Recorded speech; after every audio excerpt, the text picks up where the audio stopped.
Les artisans disparaissent, les quartiers sont rénovés, on construit différemment et la population va immigrer vers la banlieue.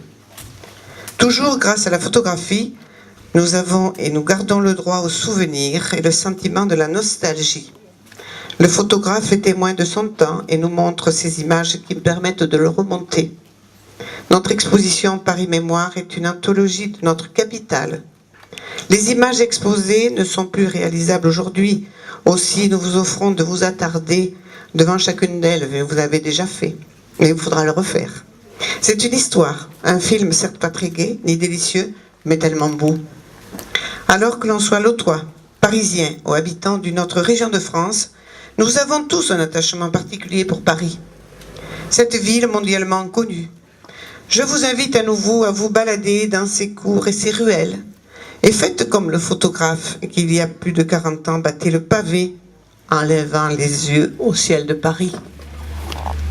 Quant à vous, cher ami Gérard, mille merci pour nous faire rêver chaque année avec ces magnifiques prises de vue. À vous tous, chers amis, merci de répondre aussi nombreux chaque année à notre invitation. Et je vous convie au verre de l'amitié. Merci. Mais je pense qu'avant, notre conseiller général, Aurélien, va nous dire quelques mots. Bien, merci, chère Paulette, Madame le maire. Je remercie effectivement, vous dire très sincèrement.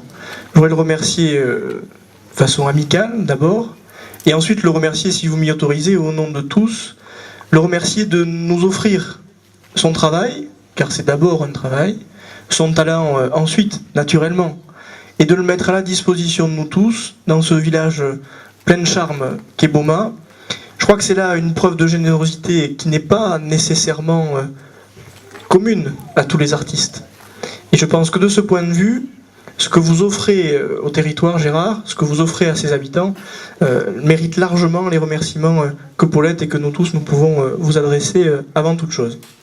Je voudrais ensuite remercier Paulette et l'ensemble de l'équipe municipale, parce qu'ils prennent un soin permanent, chaque année, à vous accueillir, à nous accueillir, dans les meilleures conditions, avec un soin particulier, dans ce village, une fois de plus, qui a un charme naturel. Ajouté à la qualité de cette exposition, le charme n'est que doublé.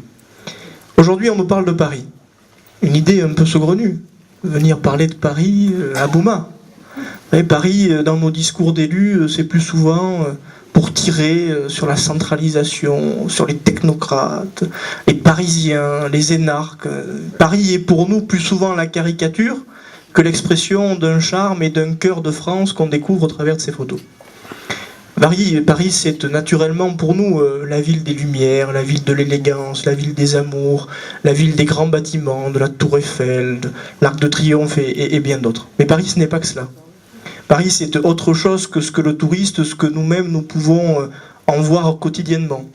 Paris, ce n'est pas que cette ville du pouvoir. Paris, ce n'est pas que cette ville des richesses. C'est aussi cette ville qui a vu l'histoire défiler de notre pays depuis bien longtemps, et qui parfois d'ailleurs dans les quartiers les plus populaires, lorsqu'on a la chance de passer quelques jours à Paris et d'aller les découvrir, nous démontre à quel point il y a eu une vie en dehors de quelques arrondissements brillants ou lumineux de la capitale de notre pays.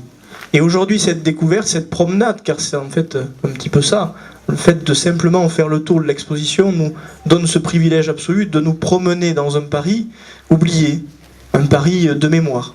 Et c'est là, Paulette, vous le disiez, la force incroyable de la photographie, que de pouvoir à un instant se saisir d'une époque. Car au travers de ces photos, il y a de la lumière, il y a de la beauté, il y a des choses qui nous parlent, mais il y a aussi toute une époque qui défile. C'est le Paris des métiers, Paris des chapeliers, je le voyais tout à l'heure, le Paris de ces vitrines commerciales qui, pour avoir vu un titre, sont bien différentes des vitrines commerciales que l'on peut connaître sur la rue du commerce de notre web actuel. Tout ce voyage-là, seule la photographie le permet, car elle capte un instant et elle a cette capacité à être d'une fidélité totale à une époque. Ce que la mémoire ne permet pas toujours. Paris Mémoire, c'est aussi le sens de ce titre-là. Et puis pour finir, je voudrais vous dire à quel point je pense qu'une des meilleures expressions de la photographie, en tous les cas c'est purement personnel et je n'y connais pas grand-chose, mais c'est souvent au travers des lieux qu'on la ressent. Parce que la force de la photo, c'est aussi de recréer ou de créer des ambiances.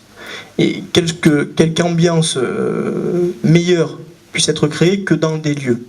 Et on le voit ici, il suffit de quelques architectures, d'un vieux panneau défraîchi pour créer une ambiance à laquelle on n'a pas d'explication rationnelle, mais simplement on ressent quelque chose.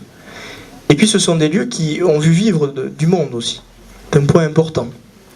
Et là, c'est aussi toute la réflexion que l'on peut avoir sur la place de ces lieux. Des lieux sont d'abord des lieux de vie. D'abord des hommes et des femmes qui y vivent, qui ont exprimé des métiers.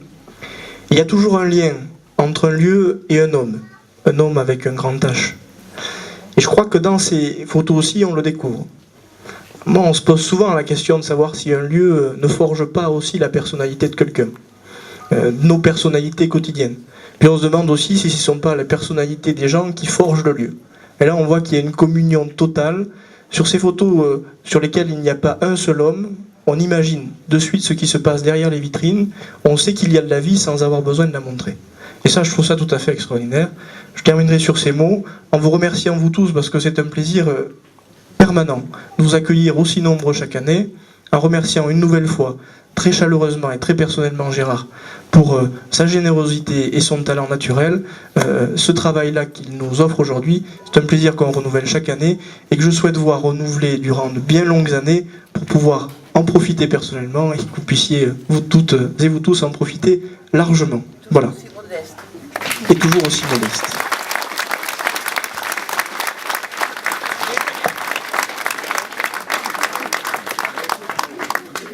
Oui, moi je voulais rajouter, j'ai dit mille merci à Gérard, mais toute la commune, je suis le porte-parole pour lui dire encore merci, merci, merci. Parce qu'on est sorti de l'oubli là, hein, tous les étés. Et merci encore une fois à vous tous d'être présents. Et on va boire un verre.